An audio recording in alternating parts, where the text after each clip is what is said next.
Hey, good morning, guys. I'm running a little bit late to work today. I had to run by FedEx this morning, only to discover that they don't open till 9 now. I guess it's the new COVID hours, I guess. But hey, it is what it is. I have to make time to run by there later on. Um, so yeah, that's my morning. So, anyways, I wanted to talk about our reality, as we know it. Um, and I was doing a lot of thought about this, because I've been you guys know I do counseling, and I really get introspective and reflective with my own life and just the journey and the evolution of my own perceptions, and we see a lot of stuff in the media, the news, different things that different theories are out there that are opening our eyes to the world that we thought we knew. We're discovering that we may not have known it as well as we thought. And so when I look at that, when I look at that, and I look at the lies that are being exposed, you know, and look, and let me put it like this: I am not pro Trump, I am not anti Trump, okay. But what I do look at is I go by the theory where there's smoke, there's fire, and there is an awful lot of smoke going on in politics today. And I'm just encouraging us to pay attention. And this is no longer the season for us to be spoon fed our information. We have to start digging for our own truth. It is unbelievably necessary right now. Okay. And I think the reason why it's so difficult, because a lot of people I deal with, including myself, run into the problem of dealing with our own illusions and our own delusions. Okay. And I'm gonna explain what I mean by that, a little bit later. But the problem is that our society has created such a comfortable, convenient lifestyle for 98% of us. And I'm even talking about those of us who are broke, homeless, da da da da. And I'm not minimizing your situation. But what I'm saying is that your situation would be exponentially worse if you were in a third world country. I mean, here we can dumpster dive and actually get food. you know, I mean, it's disgusting by our standards, but if I were to bring somebody from a third world country, they don't even have they don't have leftover food from some wealthy family, or in the backyard, in the garbage disposal unit of Dunkin' Donuts, that's actually edible. They don't have that option. And so our society has become fat and spoiled and ignorant to just growing. Because why they call it growing pains when a child is hitting their teen years, and their body starts to hurt, and their voice starts to change, and things start to drop and things start to curve out. And, I mean, they call it growing pains because it's uncomfortable. And our society has stopped growing because we've avoided pain. I mean, that's why the addictions are such a huge issue in our country. And now we're looking for ways to accommodate addictions. I mean, I look at all the treatment facilities, and I'm not dogging them. I just want to, let's pay attention. Back, not even 10 years ago, you would have never seen safe houses to safely administer heroin. You would have never seen lines wrapped around a building for people to get a daily dose of methadone or Suboxone. In fact, Suboxone was originally created to only be 90 days, and now people are living on it. Now I hear people, say that, well, it's a disease that's a lifelong problem like diabetes. And mind you, diabetes is not meant to be lifelong. That's a result of us living unhealthy. So instead of us learning how to eat vegetables, drink water and non-processed food, we've learned to adapt to our unhealthy lifestyle and just become medicated,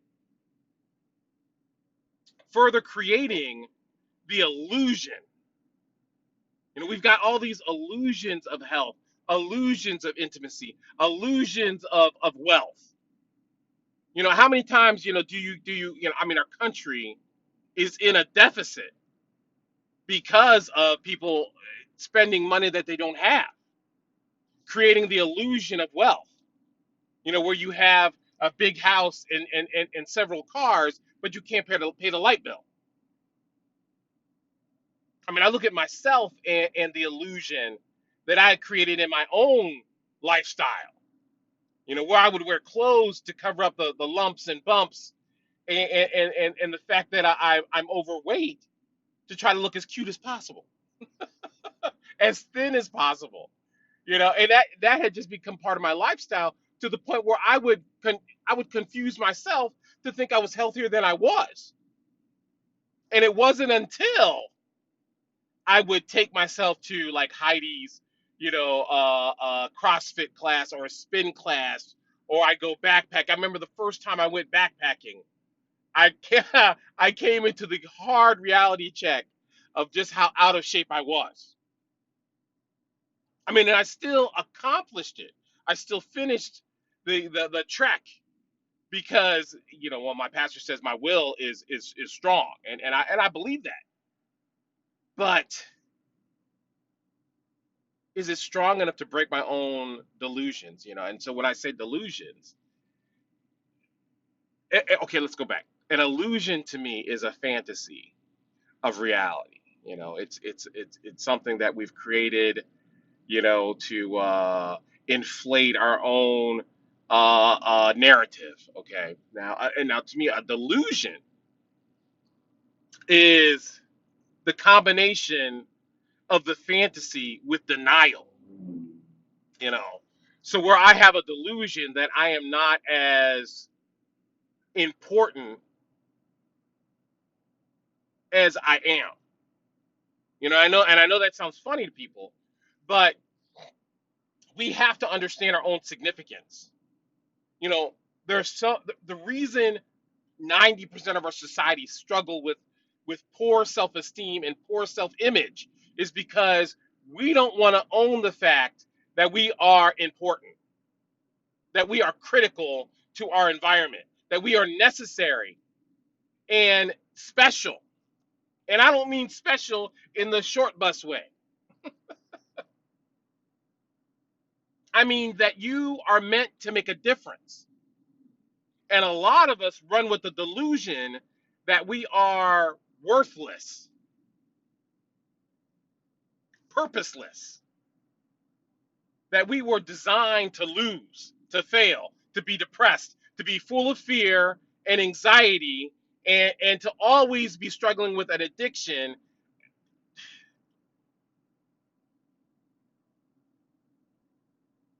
That's the delusion that even I struggle with. And I tell you, you guys know the big reason I do these videos is I got to talk to myself. Because part of breaking the delusion is I have to consistently step outside the box. I was talking to a couple last night. Y'all know who you are. And they wanted to come see me, for counseling, and I said, okay, all right, because I'm close to them. And I said, if you want to work with me, you got to make a commitment to step outside of your comfort zone. I said, because I'm going to go there. I will go there. because I expect greatness from my people who are meant to be great.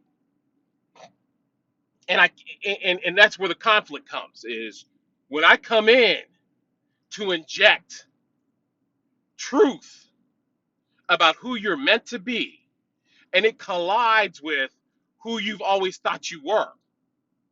There's a discrepancy, a battle,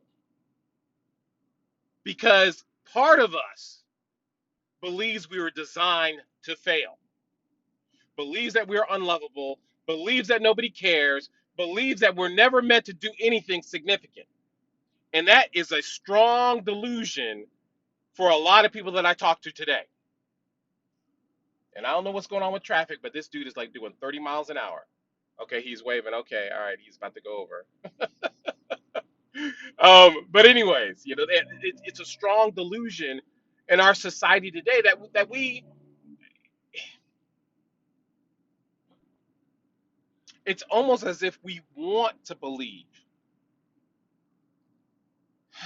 that we are supposed to settle for less. And so when I look at that, when I look at the love we have, sorry, it's my allergies. The love we have for this dysfunctional perception. I mean, we will battle. We will battle against the truth. We will battle against freedom because we're comfortable in our own bondage. And when I run into that, I mean, I just, like I said, I said in my other videos, look, I respect your right to be dysfunctional. If that is where you want to live, because look, not everybody's going to be free. Not everybody's meant, no, let me say this. Not everybody will choose to accept the challenge of being better because that requires taking up the responsibility to change, to grow, to be stronger. And not everybody is willing to do that. We have fallen for the trap. And the trap is what we've become so very, very familiar with in our own mind.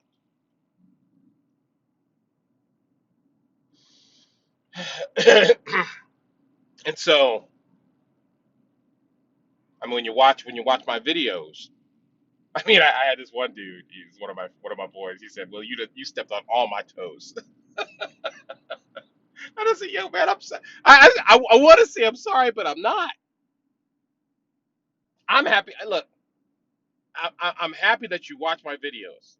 For all y'all who watch me, but I would be ecstatic if you followed what I'm saying. We got to start reading more.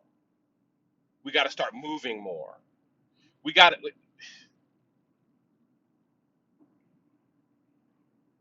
take a good hard look at yourself and honestly ask the question: are you comfortable with who you are and where you are? And then you got to check that and say why.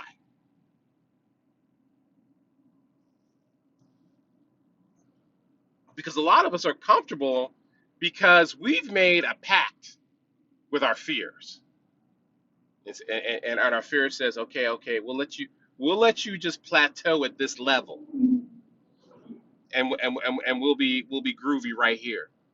But if you decide to go any further, we're gonna crush you. And so we're like, okay, I'm gonna camp out right here. And in the Bible, I remember this story about the children of Israel, and not everybody made it to the promised land. And there was and I forget, well, I don't know what chapter it was, but there was a part where a good percentage of the children of Israel didn't want to cross. I think it was the Jordan River. They didn't want to cross it to go further into the promised land. They said, you know what? We're good right here. we're, we can't do. I'm not doing no more. We're gonna camp out right here, and this is it for us. And you know, I'm not faulting them. I'm not saying they went to hell. I'm not. That's above my pay grade. But I'm saying that a lot of us have settled for a lifestyle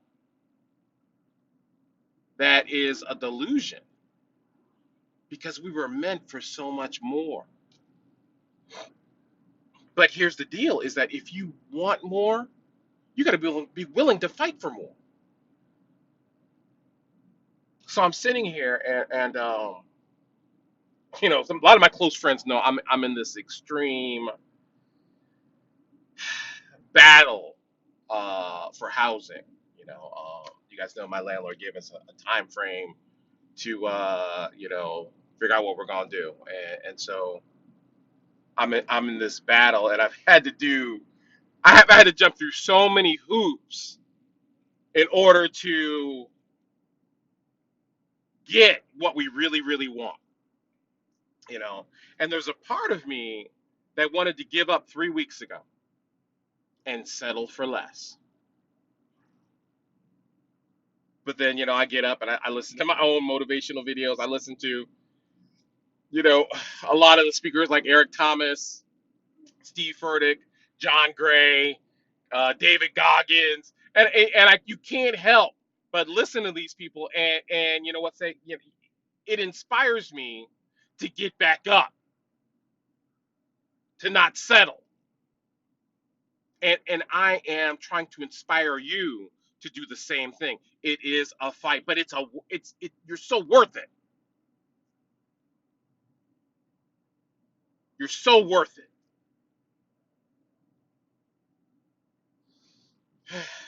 So I am encouraging everyone who watches my videos, break out of the trap in your own mind. You are more than you think you are. So I love you guys. Keep me in prayer. My pastor just said he wants me to start doing motivational videos for our church website. So I'm excited. And I was like, hey, yeah, that's kind of cool. And I don't even think he realizes that I've been doing videos. So I'm like, sweet, cool.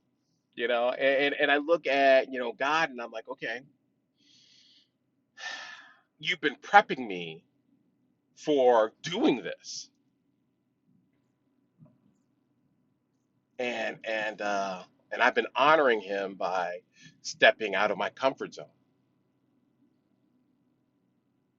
So I'm encouraging you guys to do the same thing. Okay. I love you guys, and I'll talk to you soon. Peace.